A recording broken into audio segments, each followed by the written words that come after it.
This is the Kitchen Sink WP Podcast, episode 605. I program my home computer. We have a server crash, 404 error, page not found, links aren't working, system is crashing, system is crashing, system is crashing.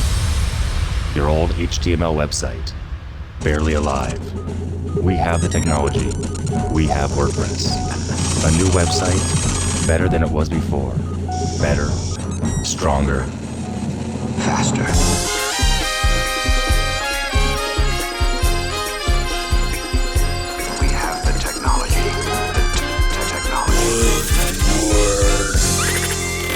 Why, hello everybody, this is Adam Silvey, host of the Kitchen Sink WP Podcast. Thanks for being here. Let's get started. All right, upcoming events. We have one WordCamp next weekend, WordCamp Galicia.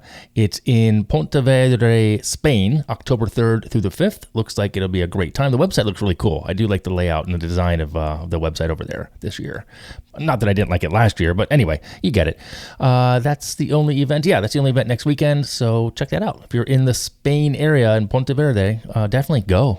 Be pretty cool. All right, moving on. Segment one in the news. Two things here. First and foremost, apparently hackers exploited a WordPress websites with a silent malware, which gave them admin access. It's using the plugin Debug Master Pro. There's a big article on it. I'll link to that in the show notes over at cybersecuritynews.com. Yeah, not a good plugin. Obviously, multiple layers of obfuscation and encoding to avoid detection, creating admin accounts. Yeah, not good. So if you're using that plugin, or you see that plugin that you want to maybe use because you're trying to debug stuff, don't use that plugin. Debug Master Pro. It has like Git repos. It has pull requests. It looks legit, but it's not. That's for sure. So there's that. And also, I had an impromptu video Zoom with my good friend Marcus Burnett of the WP The World fame. I said fame. Yeah, Marcus, you're famous. He showed me a new feature on the site. All I can say, it's cool. It's wicked cool, as they say in the upper northeast. And it's coming soon, and it's pretty neat. So stay tuned for that. And while you're waiting for it, if you're not signed up on his site, go ahead and sign up. It's totally free. So do that. All right. That's it in the news. Yeah, that's it in the news. Moving on, segment two, this week's meat and potatoes of the episode. So this week, I'm talking about finding yourself. Wait, that's not right. I'm getting found. Yes, that's it. And it's not just about SEO like it used to be. This week, we're talking about GEO, which is weird to say that. What's GEO? So we'll get to that in a second. A quick refresher. In case you're brand new here, SEO has been around forever, right? We know the drill. You optimize your site, you get backlinks, you climb the rankings, you hope that Google smiles upon you. But now there's this new kid on the block. People are buzzing around the world. It's called GEO. Some people call it AI search. And the question is it better than SEO? Or is it just a shiny new toy? So let me define what GEO is. It stands for technically Generative Engine Optimization. Basically how you show up when people use AI tools like ChatGPT, Perplexity, Gemini to research instead of using Google. So instead of typing a keyword and scrolling through results, users ask a long question like, what's the best CRM for a small business in 2025?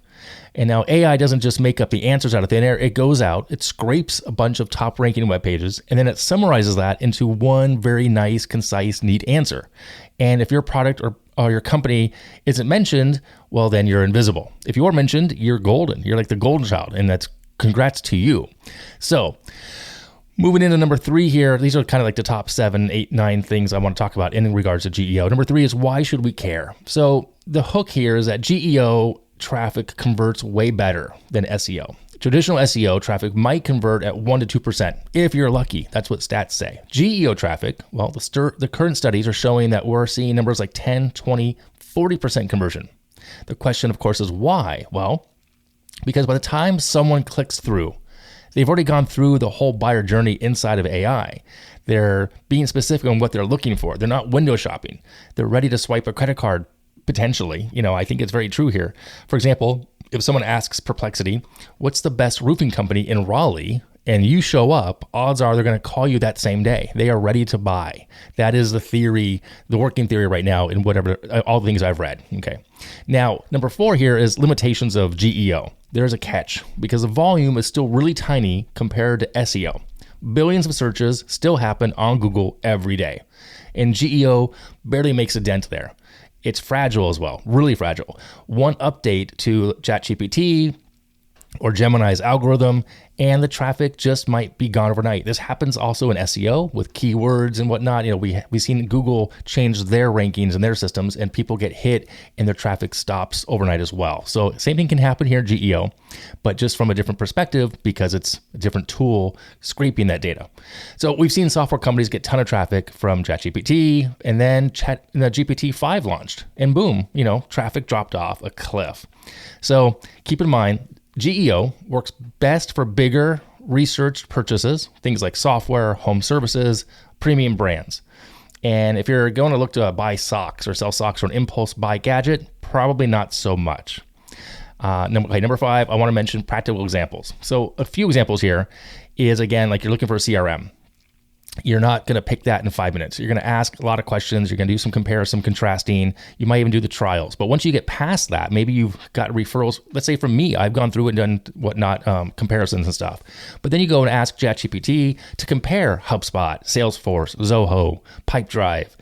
And then based on the results that it provides for you, based on potentially linking to resources, but you're going to kind of believe it, right? And then you're going to be ready to buy it, or at least sign up for the free trial. And that's where they get you, that free trial. It's kind of like the low-hanging fruit. You get in for 30 days for free, or very low cost of entry, right?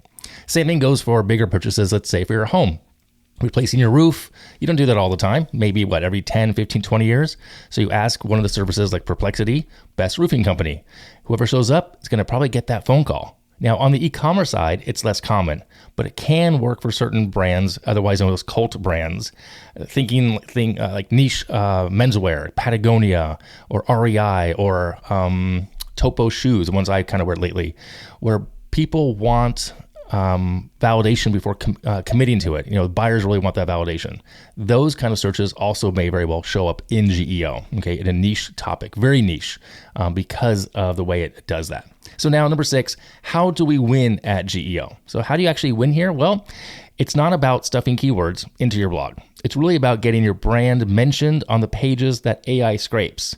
This means the old-fashioned listicles, reviews, and those top 10 best tools for, fill in the blank here, types of articles. The more surface area you have across the web, the higher chance you'll show up in the AI answer specifically.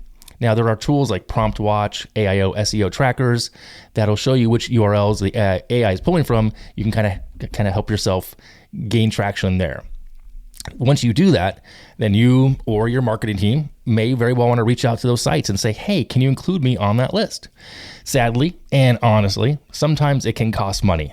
I've seen and read about $500 per placement isn't unheard of, but that payoff can be big, because if you have a high product item, if you're selling something that has a value of $10 or $20 to $30,000, it might just be worth it, right? So think about that. And as a bonus, those mentions are going to get you back to the traditional SEO since they are technically backlinks. Okay. So lastly, I have a few more here. Number 7, SEO versus GEO, the contrast here. So I want to show you the difference.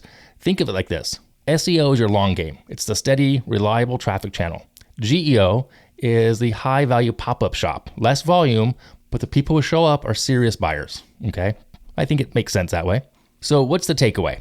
Well, you don't want to ditch SEO, that's for sure. Google is still the giant, but start paying attention to GEO. If you're in software, local services, high ticket products, this is the gold mine. It's the gold rush right now. But don't build your whole business on it. It's a little unstable at the same time. It's working, but it's not like a solidified entity that you can count on, okay? It's kind of like diversifying investments. SEO is your 401k, GEO is your hot new stock. I like to, kind of mix up some metaphors in there. So, and lastly, I do have one more thing here. Lastly, I have a few resources that I did some digging on and asking ChatGPT and all the other services where people can learn about this.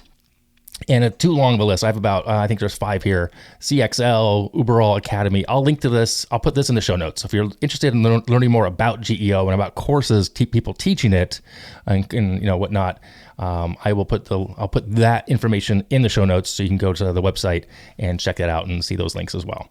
So there you have it. SEO, GEO, just more acronyms for us to, be confused with. But yeah, interesting stuff and something to pay attention to because it's not going away. That's for sure. All right, moving on. Segment 3, tip and tool of the week. This week's tip is back up your files. Do it. After this episode's over, go back up your files. Don't worry about your applications. Those are usually cloud-based, easy to get again. Back up your files. I do it once every Friday. I use Carbon Copy Cloner. This is not WordPress related, obviously, but just I want to make sure my laptop is cloned and I plug in an SSD drive. It works flawlessly. They do not make Carbon Copy Cloner for the PC, but there are some other services out there. Robocopy, SyncToy, TerraCopy. I did a little search on this as well. So just Google one of those or find one of those, but just make a backup of your data. And that just goes to my SSD drive. I also run Dropbox. I also have a Synology, but I like to have a copy of my drive with me just in case the laptop crashes out. Anyway, that's my tip of the week. Save your data. I just had a friend of mine who lost data, so that's why it's back to have me remind you about this. All right, that's it for this week. If you have any questions, go ahead, send it in via email, adam@kitchensinkwp.com, or use that speak pipe function on the website. If you want to support the show, you can do that a couple of ways. Become a Patreon or buy me a coffee. Links on the website. If you want to sponsor the show, you can do that too. There's a form. Fill it out. I'll get back to you. And with that, thanks for listening. See you next week. Now go out and do some awesome things with WordPress. All right, bye-bye.